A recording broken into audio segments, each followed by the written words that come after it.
I'm Dr. Lisa Grant, and I am going to teach you how to make my super easy, really yummy fertility trail mix. The reason that I like this particular recipe is because I included goji berries in it, and goji berries are traditionally used in Chinese medicine to help build blood. And blood is the foundation of fertility because it's the highway that brings the nutrients to your ovaries and follicles and actually allows them to develop the way we want them to. So what usually gets included in this is organic goji berries. You want to use organic as much as possible. These two items, this is sprouted sunflower seeds and this is sprouted pumpkin seeds. If you have an allergy to nuts, you can actually make the trail mix with seeds instead of using nuts. And what sprouting does is it actually increases the nutrient content of the sunflower seeds and the pumpkin pea seeds, so you get actually more nutrition. Then we've got walnuts, which are really good because they're full of omega-3s, and that's excellent for fertility. Brazil nuts, which have selenium in them, and selenium is really good for thyroid health.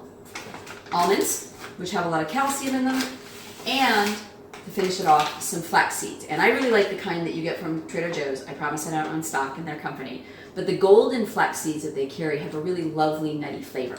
So basically what you're going to do is you're just going to mix it in the bowl. And you can do it to taste. I generally say start off with like a half of a cup of the nuts, a quarter cup of the seeds, because of course the seeds are a lot smaller. So what you're going to do is just dump some in there.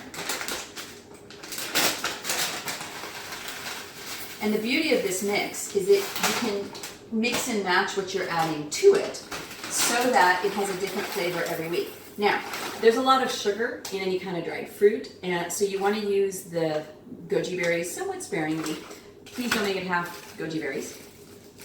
Brazil nuts, unfortunately, are fairly expensive, so I generally only add like a small handful of those. We've got the pumpkin seeds, and you can see these are interesting.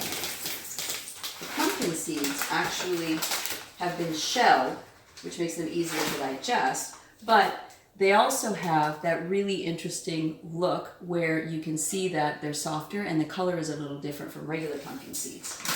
And that's what happens when you sprout them. Let's see, we've got our walnuts, mix those in, and then some of the almonds.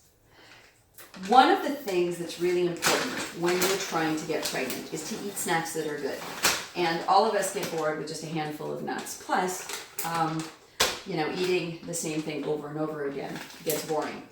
What this does is it gives you a snack that'll change flavor week by week. And because you'll have the snacks with you at work, what it means is you're not going to actually be tempted to eat whatever's in the break room that everybody's eating that's garbage, like the cookies and the candy. Or you're not going to be tempted, if you're hungry, to just go out and buy something from the vending machine. Because when you're hungry, you're going to eat whatever is available. Now, the really amazing thing about nuts and seeds is that they do actually have a really long shelf life. If you live someplace where the weather is hot during the summer, you do need to worry about the seeds and the nuts going rancid. So here's a hot tip. You can actually refrigerate all of your seeds and nuts. And if you buy them in bulk, like you can find it at some places, and you're looking at this 2-pound bags of nuts and wondering what you're going to do with it, you can actually freeze nuts. So what you can do is freeze the nuts and then take out a couple of weeks worth, store it in the fridge, or just make your trail mix and mix it up and eat it. And you can notice the goji berries make it look really pretty. There's a lot of different variety, and it's really good to eat.